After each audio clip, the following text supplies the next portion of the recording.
Genghis Khan ये नाम किसी पहचान का मोहताज नहीं, दुनिया के सबसे खूंखार सम्राटों में से एक, जिसने अपने वक्त में दुनिया की 11% आबादी का खात्मा कर दिया था। चीन के लोग उसे जंगली कहते थे तो यूरोप वाले शैतान। उसने हालांकि किसी में फर्क किया नहीं, जो रास्ते में आया उसे काट ही डाला। मंगोलिया के पठारों पर रहने वाला एक कबीलाई लड़का दुनिया के सबसे बड़े साम्राज्य का मालिक कैसे बन गया?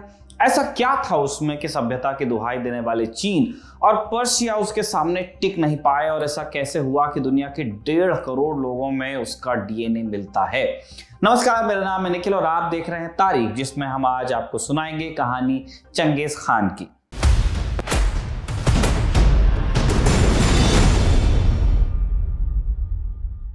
हालांकि इस कहानी की शुरुआत चंगेज खान से होती नहीं है। कहानी शुरू होती है तिमुचिन से। तिमुचिन मंगोलिया के एक कबीले में पैदा हुआ था। तब मंगोलिया में कोई एक साम्राज्य नहीं था, अलग अलग कबीले थे जो आपस में लड़ते मरते रहते थे। इसी लड़ाई के चक्कर में तिमुचिन के पिता की हत्या हुई। तिमुचिन का एक सौतेला भाई था। परिवार की कमान संभालने के लिए दोनों भाइयों में तनातनी हुई और तिमुचिन ने भाई को मार डाला। कहानी कहती है कि एक रोज शिकार के बाद तिमुचिन का भाई मछली लेकर भाग गया। तिमुचिन को आया गुस्सा और उसने भी भाई की पीठ पर तीर चला दिया। कहानी और भी है और होना लाजमी भी है, चूंकि यहाँ बात हो रही है 12वीं सदी की। कहा जाता है कि तिमुचिन जब पैदा हुआ उसके हाथ में मांस का एक लोथड़ा था। कबीलाई परंपरा में इसका मतलब ये था कि बच्चा एक दिन दुनिया पर राज करेगा। हालांकि दुनिया पर राज करने के लिए जरूरत होती है फौज की। इसके लिए तिमुचिन ने तमाम कबीलों को एक किया, उनमें आपसी रिश्ते जोड़े। कई बार विरोध हुआ, सालों तक कबीलों के बीच आपसी लड़ाई हुई। फिर साल 1206 में जाके तय हुआ कि कबीले आपस में सुलह करेंगे। मंगोलियाई सरदारों ने एक मिलिट्री काउंसिल बुलाई।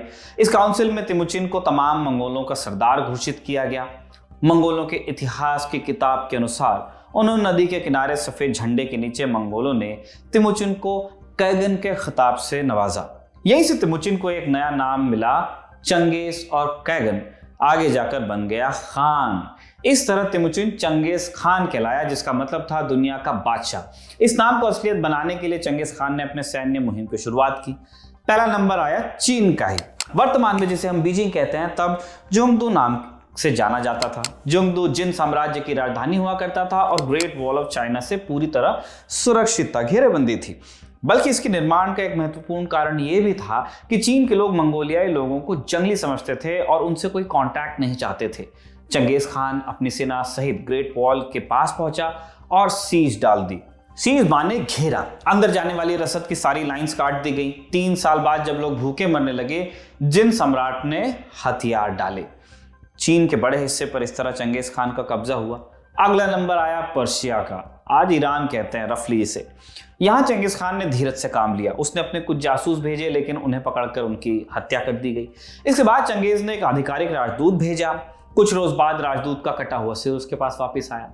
चंगेज खान ने जंग का ऐलान किया। इसके बाद साल 1219 में लड़ी गई इस जंग का जिक्र रॉबर्ट ग्रीन ने जंग की 33 रणनीतियां नाम की अपनी किताब में किया है। रॉबर्ट ग्रीन इसमें मंगोल सेना की रणनीति के बारे में बताते हैं।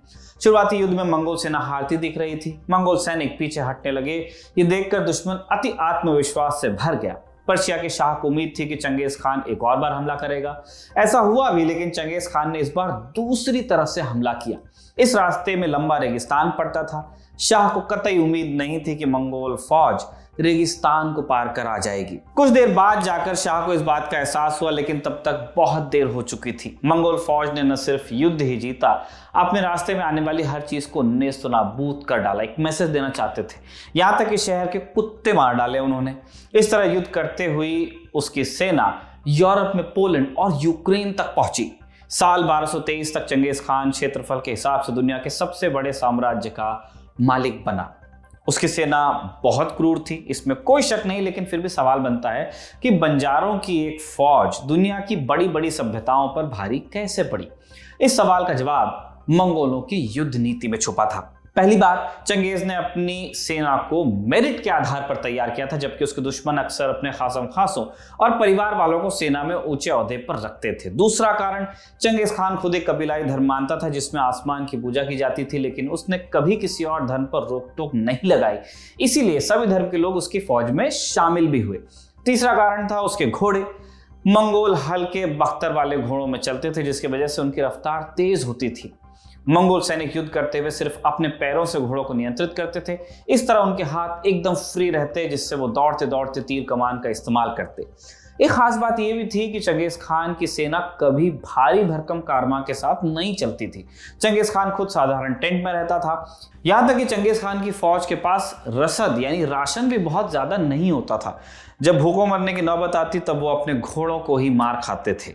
चंगेज खान की जीत का एक कारण और था, उसके सैनिकों की निष्ठा। एक किस्सा है, एक बार जब चंगेज खान कबीलों को एक करने के लिए युद्ध लड़ रहा था, दुश्मन का एक तीर आकर उसके गले में लगा। सेनापतियों ने यह बात फौज से छुपा दी। कहा गया कि तीर उसके घोड़े को लगा है। युद्ध खत्म होने के बाद चंगेज खान ने तीर मारने वाले योद्धा को बुलाया। उसने चंगेज खान से कहा, मैं जानता हूं मेरा तीर आपके गले में लगा था, घोड़े को नहीं लगा था। आप चाहें तो मुझे मृत्यु दंड दे सकते हैं, लेकिन अगर आप मानते हैं कि मैं सिर्फ अपना कर्तव्य निभा रहा था, मैं आपकी सेवा करने के लिए तैयार हूं। कहानी कहती है कि चंगेज खान ने उस योद्धा को माफ किया और अपनी सेना में शामिल भी किया। चंगेज खान के बारे में एक बात और कही जाती है कि वो शहर के शहर नष्ट कर डालता था, और इसके भी दो कारण थे। पहला, वो अपने साथ युद्धबंदी नहीं रखना चाहता था, क्योंकि उसका मानना था इससे उसकी सेना की मोबिलिटी पे फर्क पड़ता है, स्पीड कम होती है। दूसरा कारण ये था कि शहरवासी मंगोलों को जंगली समझते थे और इस कारण वो शहरों से नफरत करता था। यहां तक कि उसके शासनकाल में कभी बड़े बड़े शहरों का निर्माण नहीं हुआ। इसमें एक बात और जोड़ने लायक है कि दुश्मन सेना के जो लोग उसके आगे हथियार डाल देते और यदि वो उन्हें लड़ने लायक समझता तो उन्हें अपनी सेना में शामिल कर लिया करता। ऐसे सैनिक विद्रोह न करें, इसके लिए वो उन्हें अलग अलग गुटों में बांटकर अपने लॉयल सैनिकों के बीच रखता था। एक सवाल जो चंगेज खान के बारे में अक्सर पूछा जाता है वो ये है कि उसने भारत पर आक्रमण क्यों नहीं किया। ये बात पूरी तरह सही नहीं है। साल 1221 से 1327 तक मंगोलों ने कई बार भारत पर आक्रमण किया, लेकिन इसमें वो सफल नहीं रहे। खुद चंगेज खान के वक्त में उसका एक दुश्मन दिल्ली दरबार में पनाह लेने आया था। दिल्ली पर तब इल्तुतमिश का शासन था और उसने मंगोलों के डर से उनके दुश्मन को पनाह देने से इनकार कर दिया था। इसके बाद मंगोल फौज लौट गई। चंगेज खान ने 25 साल तक साम्राज्य पर राज किया। मंगोल इतिहास की किताब the secret history of Mongols के अनुसार साल 1227 में युद्ध अभियान के दौरान घोड़े से गिरकर ही उसकी मौत भी हुई। वहीं यूरोपियन यात्री मार्को पोलो के अनुसार वो इन्फेक्शन के कारण मरा था। 2021 में हुई एक स्टडी के अनुसार उसकी मौत संभवतः प्लेग के कारण हुई थी। इतनी अलग अलग थीरीज क्यों? दरअसल चंगेज खान की मौत को लेकर कुछ भी साफ नहीं है। इसका कारण है कि वो खुद नहीं चाहता था कि उसकी मौत के बाद लोग उसे याद करें। जीते जी उसने अपनी कोई तस्वीर नहीं बनने दी और मरने से पहले उसने एक फरमान जारी किया कि उसकी कब्र का पता कभी किसी को न चले। मंगोल लोक कथाओं के अनुसार जितने लोगों ने उसकी अंतिम यात्रा में हिस्सा लिया था उन सभी की हत्या कर दी गई थी ताकि उसकी कब्र न ढूंढी जा सके। मरने से पहले उसका आखिरी बयान था, मैं पूरी दुनिया फतह करना चाहता था, लेकिन एक उम्र उसके लिए बहुत कम है। मरने के बाद उसके साम्राज्य का क्या हुआ? वैज्ञानिक अनुसंधानों से पता चलता है कि पूर्व मंगोलिया में एक बड़ी जनसंख्या का डीएनए चंगेज खान से मिलता है। लगभग 8% पुरुषों की संख्या में वाई क्रोमोसोम के अंदर एक ऐसा निशान मौजूद है जिससे पता चलता है कि वो चंगेज खान के खानदान से संबंध रखते हैं। कुल मिलाकर पूरी दुनिया में 1,60,00,000 लोग ऐसे हैं जिनके डीएनए में चंगेज खान का कुछ ना कुछ हिस्सा जरूर मिलता है। पाकिस्तान में हजारा कबीले के लोगों के डीएनए में ऐसे ही निशान मिले हैं। ये लोग भी खुद को मंगोल ही कहते हैं। चंगेज खान ने खुद दर्जनों शादियां की और उसके बेटों की तादाद 200 तक बताई जाती है। उसके कई बेटों ने आगे जाकर अपनी हुकूमतें कायम की और साथ ही साथ विशाल हरम रखे जहां उनके बड़ी तादाद में और बेटे बेटियां हुए। तत्कालीन इतिहासकार अता मलिक जुवाइनी अपनी किताब तारीख है जहानुशाह में लिखते हैं, चंगेज खान के खानदान के 20,000 लोग अपनी ज़िंदगी ऐशो आराम से गुजार रहे हैं।